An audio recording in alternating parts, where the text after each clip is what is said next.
जय माता दी। आज हम आपको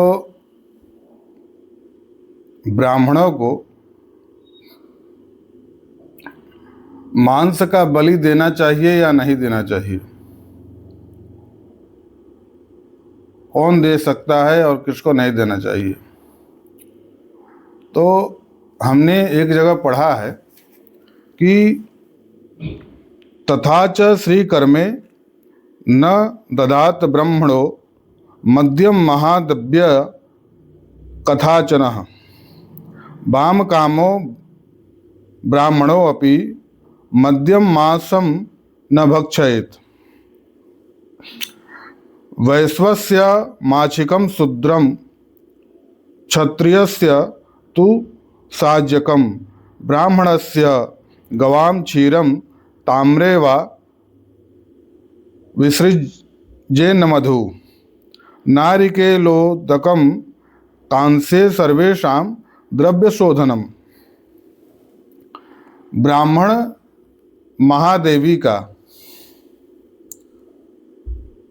कभी उनको मांस ना देवे, ये स्पष्ट लिखा हुआ है कि ब्राह्मण जो है कभी भी देवी को मांस ना देवे। वाम मार्ग का अनुसरण करने वाले भी, जो वाम मार्गी हैं, वाम मार्ग के अनुसरण करने वाले भी ब्राह्मण देवी को मांस न देवे और वह मांस न खाएं। जो वाम मार्ग का अनुसरण करते हैं, आपने सुना होगा कि हम वाम मार्गी हैं, हम सब कुछ खा सकते हैं, तो ये मिथ्या है। ये जो आपने सुना है या आपको एक सहारा मिल गया कि हम काली के उपासक हैं या वाम मार्गी हैं, तो हम सब कुछ खा सकते हैं, मगर यहाँ स्पष्ट लिखा हुआ है कि ब्राह्मण को मांस नहीं खाना चाहिए और मांस चढ़ाना भी नहीं चाहिए, मांस का बलि नहीं देना चाहिए।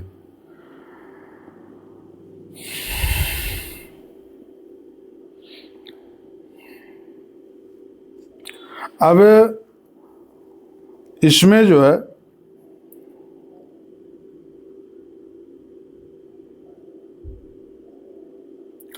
वैश्य के लिए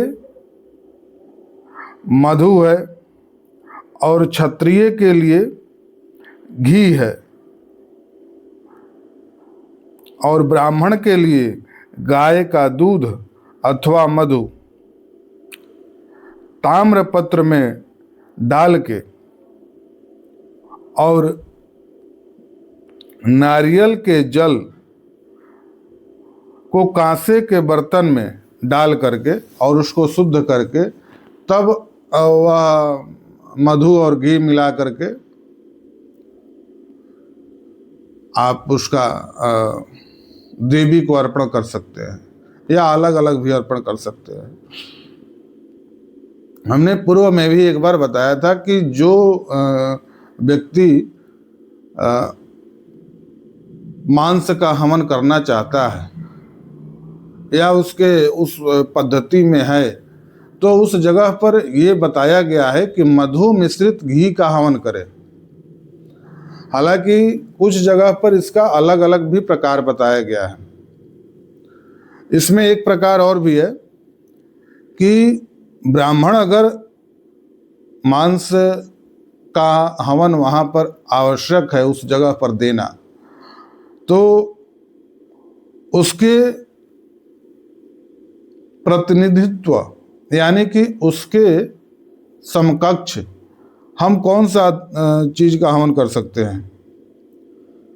तो ये एक समयाचार तंत्र में बताया गया है कि नमक, अदरक, गेहूं, उड़द और लहसुन ये चीज मिला करके और एक पिंड बना करके आप इसका मांस की तरह उसको समझ के हवन कर सकते हैं। अब देखिए, इसमें अलग अलग तंत्र में अलग अलग चीज बताया गया है। तो ये मगर ब्राह्मण के लिए मना ही किया गया है। और साधकों के लिए आप मांस दे सकते हैं या मदिरा दे सकते हैं, मगर ब्राह्मण के लिए ये मना किया गया है। हमने तो ये भी पढ़ा है कि उग्र तारा का जो उपासक होता है, तारा का जो उपासक होता है, वह मदिरा नहीं पीता है तो माँ तारा उससे रुष्ट हो जाती है। तो इस तरह से बहुत सारा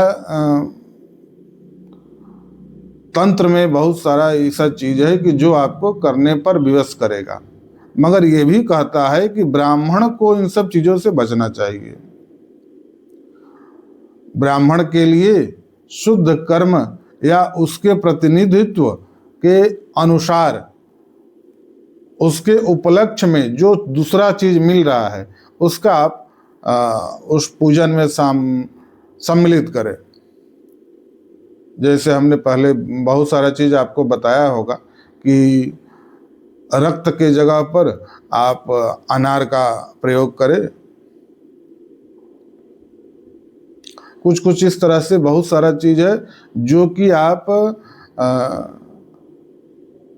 ये जो मांस मदिरा इत्यादि रक्त ये सब चीज का जो विधान है वाम मार्ग में, तो उसके उपलक्ष्य में आप दूसरा भी शुद्ध आपके अनुसार जो शुद्ध है उसका आप उपयोग कर सकते हैं। और ब्राह्मण को तो विशेष इन सब चीज़ों से बचना चाहिए, क्योंकि कई जगह पर हमने इस चीज़ को पढ़ लिया और इसके लिए हम अलग अलग तंत्र में भी इसका हमने शोधन किया, तो कहीं भी आपको स्पष्ट नहीं कह रहा है कि आप एकदम इसके लिए बेधड़क होकर के इसका प्रयोग करें, क्योंकि अलग अलग तंत्र में और अलग अलग जो तंत्र का पुराण है और जो बहुत सारा जो अलग अलग तंत्र है, तो उस तंत्र में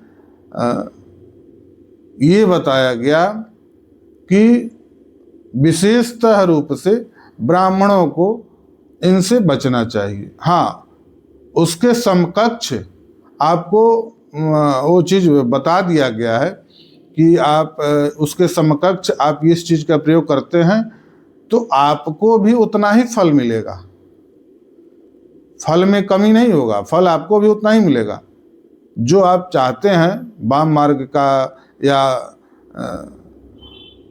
आप जिस भाव से जिस तरीके से पूजा कर रहे हैं। दोनों ही मार्ग में आपके लिए प्रधानता होती है भाव का। अगर भाव आपका है तंत्र से, तो आप एक चीज प्राप्त कर सकते हैं कि आप विवश करके देवता या देवी को उनसे अपना कार्य सिद्ध करा लेते हैं। मगर भाव युक्त जो पूजा होता है या जो साधना होती है, उसमें देवी या देवता, जिस देवी का आप उपासना करते हैं या जिस देवी देवता का उपासना करते हैं, वह विवश नहीं होते हैं। वह आपके भाव को देख करके वह एक आपके तरफ उनका एक अलग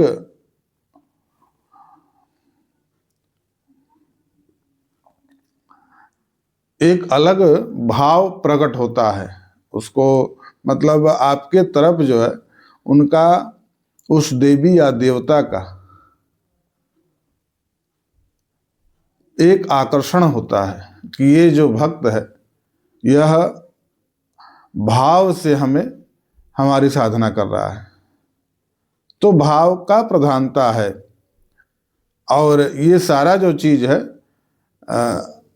द्रव्य वस्तु इत्यादि जो भी हम लोग चढ़ाते हैं, तो उसमें आप अपने हिसाब से शुद्धता का ध्यान रखें। अघोर तंत्र में या अघोरी के लिए और लोगों के लिए ये सब चीज सरल है, वो लोग कर सकते हैं। मगर ब्राह्मण अगर वाम मार्ग में भी है तो उसको मना किया गया है कि आप इसका प्रयोग नहीं करें, मांस का प्रयोग नहीं करें।